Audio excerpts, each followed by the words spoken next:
இந்த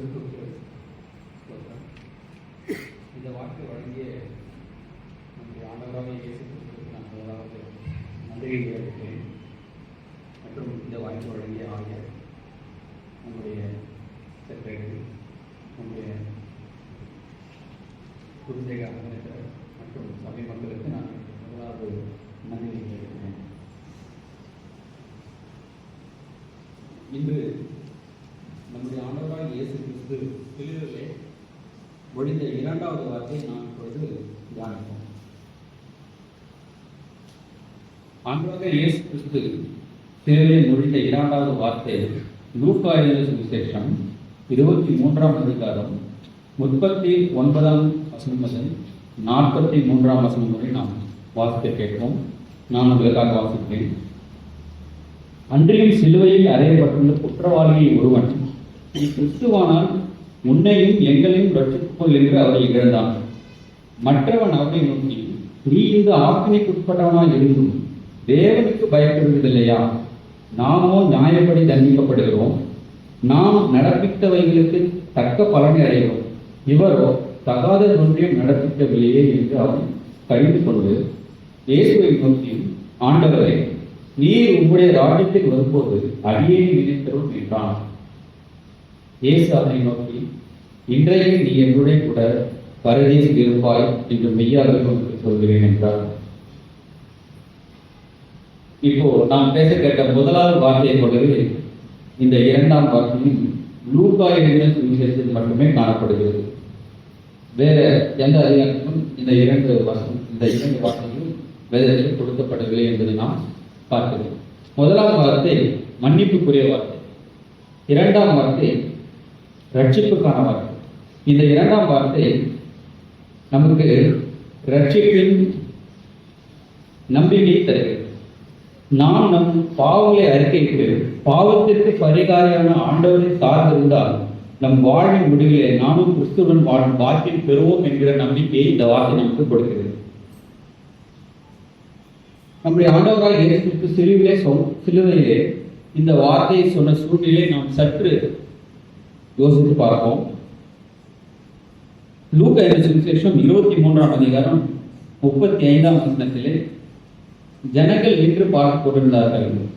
அவர்களோட கூட அதிகாரிகளும் அவரை இகழ்ந்தார்கள் என்று நாம் பார்க்கிறோம். அங்கிருந்து கூடியிருந்த ஜனங்கள் நம்முடைய ஆண்டவராக இயேசு கிறிஸ்து சிலுவையிலே தொங்கிக் கொண்டிருக்கும் போது அவரை இகழ்ந்தார்கள் என்று நாம் பார்க்கிறோம். அதே போல அடுத்த வசனத்திலே போர் சேவர்களும் அவரிடத்தில் சேர்ந்து அவருக்கு தாடியை கொடுத்து, நீ யூதரின் ராஜாவானாலும் உன்னை ரட்சித்துக்கொள் என்று அவரை பரியாசம் பண்ணினார். அங்கிருந்த போர் சேவகர்களும் அவரை பரியாசம் பண்ணினார்கள் என்று நாம் பார்க்கிறோம். அதோடு மட்டுமல்லாமல் அந்த குற்றவாளி ஆண்டவரோடு கூட அறையப்பட்ட அந்த குற்றவாளி, நீ கிறிஸ்துவானால் உன்னையும் எங்களையும் ரட்சித்துக்கொள் என்று அவரை இகழ்ந்தான் என்று பார்க்கிறோம். மரண தண்டனைக்கு உள்ளான ஒரு குற்றவாளி ஒரு பாவம் செய்யாத நம்முடைய ஆண்டவராக இயேசு கிறிஸ்துவை இப்படி பரிகாசம் செய்வது, கேலி செய்வது பரிகாசத்தின் உச்ச நிலையாக நாம் இங்கு பார்க்கிறோம். அங்கே சிலுவை மரத்தடியிலே இரண்டு விதமான மக்கள் இருந்தார்கள் என்று நாம் பார்க்கிறோம். ஒன்று இயேசுவை புறக்கணித்து அவரை கேலி செய்யும் கூட்டம், மற்றொன்று இயேசுவை விசுவாசித்து அவரை பணிந்து கொண்ட கூட்டம். இந்த இரண்டு குற்றவாளிகளும் இந்த இரண்டு விதமான மக்களையே பிரதிநிதித்துவப்படுத்துகிறார்கள். ஒருவன் இயேசுவை கேலி செய்கிறான், மற்றவன் இயேசுடைய இரண்டாம் வார்த்தைக்கு சொந்தக்காரனாகிறான். இது போன்ற இரண்டு விதமான மக்களுக்கு நடுவே தான் நம்முடைய ஆண்டவராக இயேசு கிறிஸ்து சிலுவையிலே தொங்கினார் என்று நாம் இங்கு பார்க்கிறோம். ஒருவன் இயேசுவுக்கு நடந்த கொடுமையை பார்த்து, இவர் யார், ஏன் இந்த கொடுமை இவருக்கு நடைபெற்றது என்று அவன் உணர்ந்து புரிந்து கொண்டு மரண தருவாயில் திருந்துகிறான். ஆனால் மற்றவன் வாழ்நாளும் குற்றம் செய்து சாகும்போதும் அவன் திருந்தாமல் அவருடைய இருதயத்தை கடினப்படுத்திக் கொண்டு, நீ கிறிஸ்துவானால் உன்னையும் எங்களையும் ரட்சித்துக்கொள் என்று அவரை கேலி செய்து மேலும் குற்றம் செய்கிறான். அவனுக்கு கொடுக்கப்பட்ட அந்த கடைசி வாய்ப்பையும் அவன் தவறுதான் என்று நாம் பார்க்கிறோம். இன்றைக்கு மனிதர்கள் இந்த இரண்டு விதமான எண்ணங்களை கொண்டுதான் இருக்கிறார்கள் என்று இந்த இரண்டு குற்றவாளிகள் மூலம் நம்மால் காண முடிகிறது. இயேசுவை பரிகாசம் செய்த தன்னுடைய சக தோழனை அந்த வலது பக்கத்திலே அறிந்திருந்த குற்றவாளி அவனை கடிந்து கொண்டு வீருடைய ராஜ்யத்தில் வரும்பொழுது அடியனை நினைத்தருளும் என்று ஆண்டவரிடத்திலே வேண்டிக் கொள்கிறார். இந்த இரண்டு குற்றவாளிகளும் செய்த குற்றங்களை பற்றியோ அவர்களை பெயர்களை பற்றியோ நம்முடைய வேதத்தில் எங்கும் கொடுக்கப்படவில்லை. ஆனால் இவர்களை மத்திய கள்ளர்கள் என்று அழைக்கின்றார். மத்திய சுவிசேஷம் 27ஆம் அதிகாரம் 44ஆம் வசனத்திலே வசனங்கள் அவர்களை கள்ளர்கள் என்று குறிப்பிடுகின்றார்.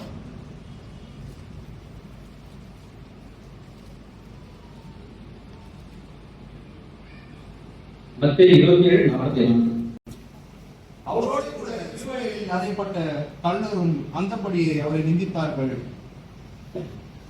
அவர்கள் கள்ளர்கள் என்று இந்த ஒரு இடத்திலே குறிப்பிடுகிறார். கள்ளர்கள் என்றால் யார்? முதலாம் நூற்றாண்டிலே பாலஸ்தீன தேசத்திலே வழிபோக்கர்களை கூறி வைத்து அவர்களை கொள்ளையிட்டவர்களை கள்ளர்கள் என்று நம்முடைய சரித்திரத்தில் நாம் பார்க்கிறோம். அதே போல யூத மக்களை அடிமையாக்கிய ரோம சாம்ராஜ்யத்திற்கு எதிராக சில யூதர்கள்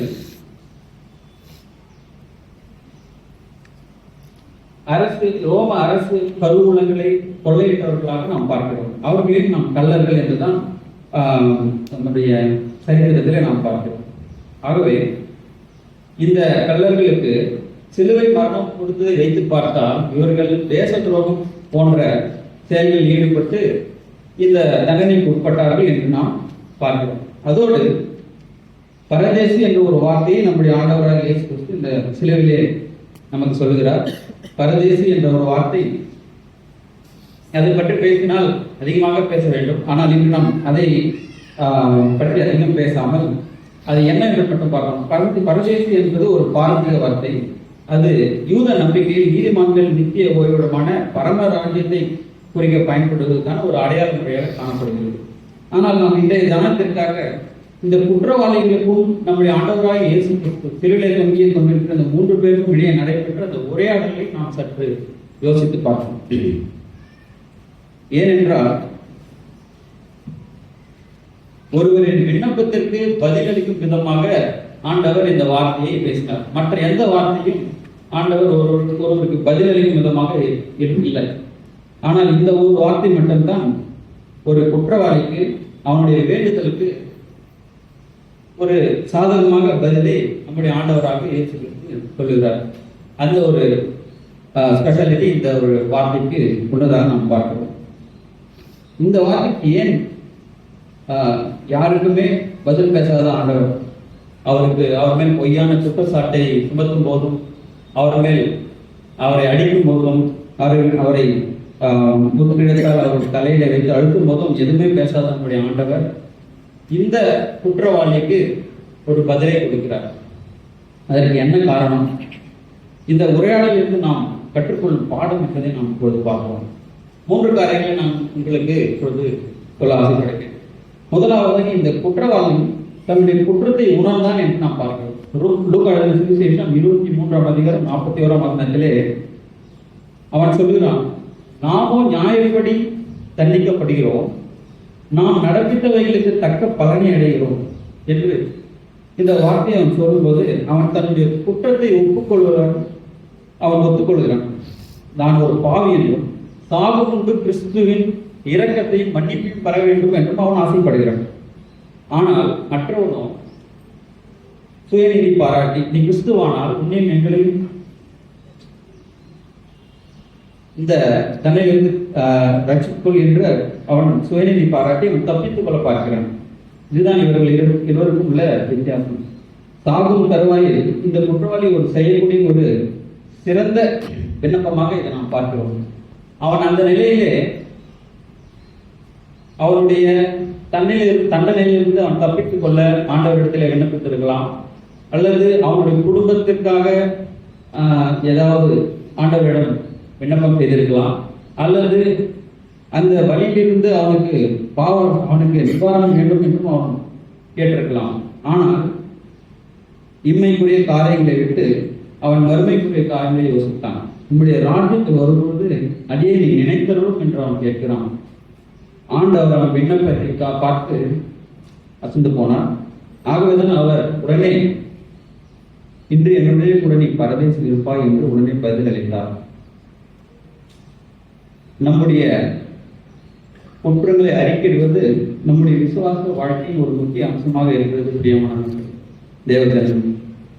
ஏனென்றால் நம்முடைய ஆண்டவராக இயேசு கிறிஸ்து பரமண்டல ஜெபத்தை தம்முடைய சீசர்களை சொல்லிக் கொடுக்கும் பொழுது எங்கள் பாவங்களை எங்களுக்கு மன்னியும் என்று ஒரு விண்ணப்பத்தை அங்கே வைத்துள்ளார். ஆகவே நாம் நம்முடைய பாவங்களை மனப்பூர்வமாக ஆண்டவரிடத்திலே அறிக்கையிட்டு ஜெபிக்க வேண்டும்.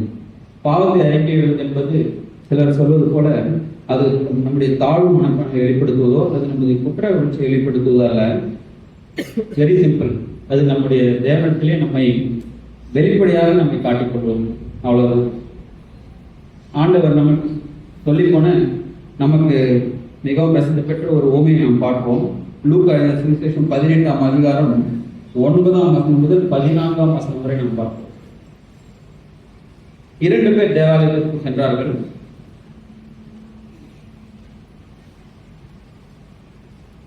ஒருவர் பரிசேயன், மற்றொருவர் நாயகர்.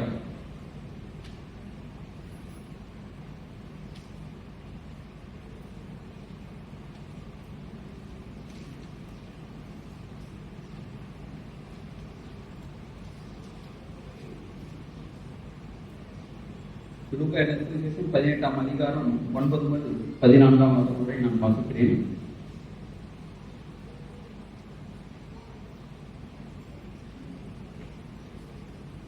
அன்றியும் தங்களை நீதிமான்கள் என்று நம்பி மற்றவர்களை அற்பமாய் எண்ணின சிலரை குறித்து அவர் ஒரு உவமையை சொன்னார்.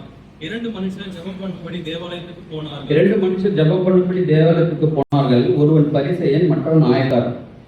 பரிசேயனுக்கு தேவனே, நான் பரிகாரர், அநியாயக்காரர், விபச்சாரக்காரர் ஆகிய மற்ற மனுஷரை போலவும் இந்த ஆயக்காரனை போலவும் இராதன உண்மை சோதரிக்கிறேன். வாரத்தில் 2 தரம் உபவாசிக்கிறேன். என் சம்பாத்தியத்தில் எல்லாம் தசம பாகம் செலுத்துகிறேன் என்று தனக்குள்ளே ஜெபம் பண்ணினான்.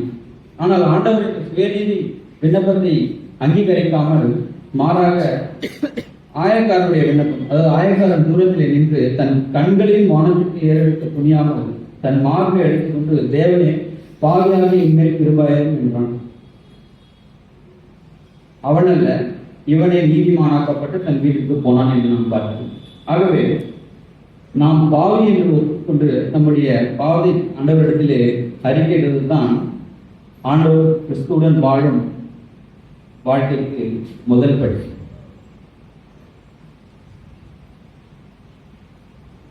இரண்டாவதாக, இந்த குற்றவாளி இயேசுவை இரட்சகராக கண்டு கொண்டான் என்று நாம் பார்க்கிறோம். லூக்கா சுவிசேஷம் 23:41 வசனத்திலே இவரோ தகாத ஒன்றையும் நடப்பிக்கவில்லையே என்று ஆண்டவரே குற்றமற்றவர் என்று அவன் சொல்லுகிறான். பின்பு இயேசு குற்றமற்றவர் என்று அவன் அறிக்கையிட்டு 42ஆம் வசனத்திலே இயேசுவை ஆண்டவர் என்று அறிக்கையிடலாம். முதலிலே இந்த 2 குற்றவாளிகளும் ஆண்டவரை பரிகாசம் பண்ணினார்கள் என்றுதான் நாம் பார்க்கிறோம். மத்திய 27ஆம் அதிகாரம் 44ஆம் வசனத்திலே அவருடைய சிலுவையில் அறையப்பட்ட கள்ளரும் அந்த அவரை பரிகாசம் பண்ணினார்கள், அவரை நிந்தித்தார்கள் என்றுதான் நாம் பார்க்கிறோம். முதலிலே அவரை நிந்தித்த இந்த கல்வன் ஏன் திருந்தினான்? அவன் ஆண்டவருடைய முதலாவது வார்த்தையை கேட்டான். மன்னிப்பின் வார்த்தையை கேட்ட அவன் கடவுளின் கிருபை என்ற அதிசயத்தால் மனம் மாறுகிறான். தான் ஒரு பாவி என்று உணர்ந்த நிலையில் மனம் திரும்புகிறான். தனக்கு அருகில் சிறுவை தொங்கிக் கொண்டிருப்பது உலக ரட்சகராக தேவகுமாரன் என்பதை அவன் புரிதலை பெற்றுக் கொள்கிறான். இயேசு குற்றவாளி இல்லை என்பதையும் மனுக்குலத்தின் பாவத்திற்காகத்தான் அவர் மறிக்கிறார் என்பதையும் அவன் புரிந்து கொள்கிறான்.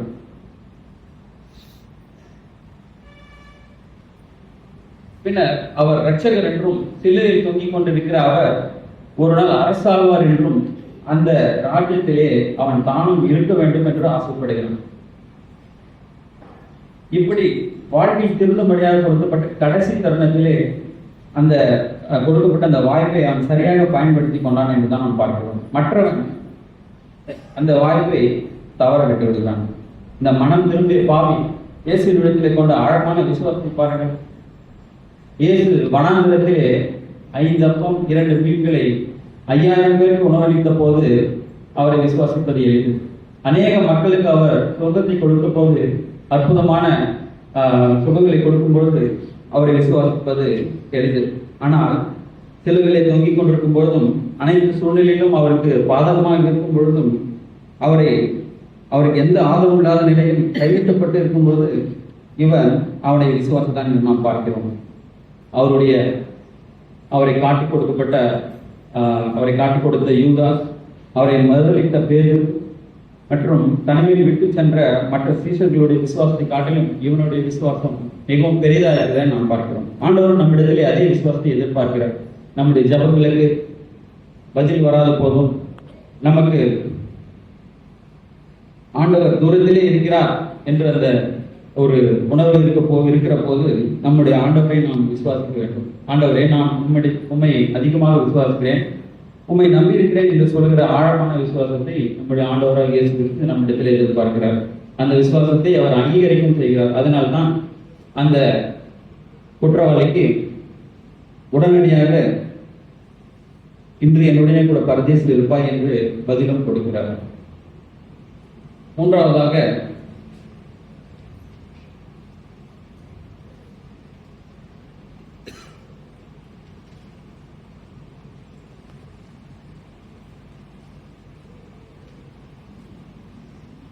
அவன் தன்னுடைய வாழ்வை ஆண்டவரிடத்திலே ஒப்பு கொடுத்தான் என்று நாம் பார்க்கிறோம். நம்முடைய பாவத்தை அறிக்கையிட்டு ஆண்டவரை நாம் முழு மனதுடன் விசுவாசித்து நம்முடைய வாழ்க்கையை தத்தெடுத்து கொடுத்தால் அவருடன் வாழும் அந்த வாய்ப்பை நாம் பெறுவோம் என்று நாம் இந்த வசனம் மூலமாக அறிகிறோம். ஆகவே இந்த இருவருக்கும் இடையிலான ஒரே ஒரு வித்தியாசம் என்னவென்றால், இவன் ஆண்டவரை விசுவாசித்தான், மற்றவன் ஆண்டவரை விசுவாசிக்கவில்லை. இருவருக்கும் ஒரே தண்டனை தான் கொடுக்கப்பட்டது. இருவரும் ஒரே குற்றத்தை செய்தார்கள். இருவரும் ஆண்டவருக்கு பக்கத்திலே தான் அறையப்பட்டார், சிலுவையிலே அறையப்பட்டார்கள். ஆனால் ஒருவன் ஆண்டவரிடத்திலே கொடுக்கப்பட்ட அந்த மரண தருவாயிலும் ஆண்டவரிடத்திலே தன்னுடைய பாவத்தை உணர்ந்து அவன் மன்னிப்பை ஆண்டவரிடத்திலே கேட்டு ஆண்டவரோடு வாழும் பாக்கியத்தை பெற்றவன் என்று நாம் பார்க்கிறோம். ஆனால் மற்றவன் அந்த வாய்ப்பை நழுவ விட்டு விட்டான். ஆகவே நாமும் நம்முடைய மரணம் வரை நாம் ஆண்டவரிடத்திலே மரணம் வரும்போது ஆண்டவரிடத்திலே மன்னிப்பு கேட்டுக் கொள்ளலாம் என்பதை நாம் மறந்துவிட வேண்டும். ஏனென்றால் மரணம் எப்போது வரும் என்பது யாருக்கும் தெரியாது. ஆகவே இன்றே நாம் ஆண்டவரிடத்திலே நம்முடைய பாவங்களை கேட்டு ஆண்டவரிடம் நாம் நம்மை அர்ப்பணிப்போம்.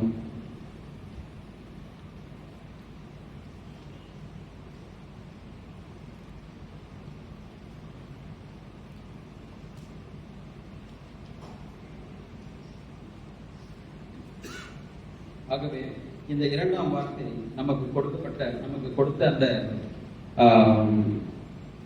தைரியத்தோடு ஆண்டவர்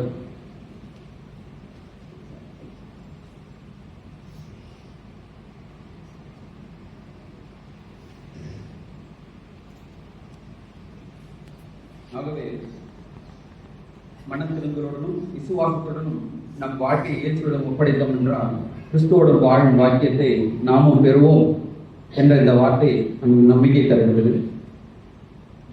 ஆண்டவர் இந்த வசனங்களை ஆசீர்வதிப்பாராக.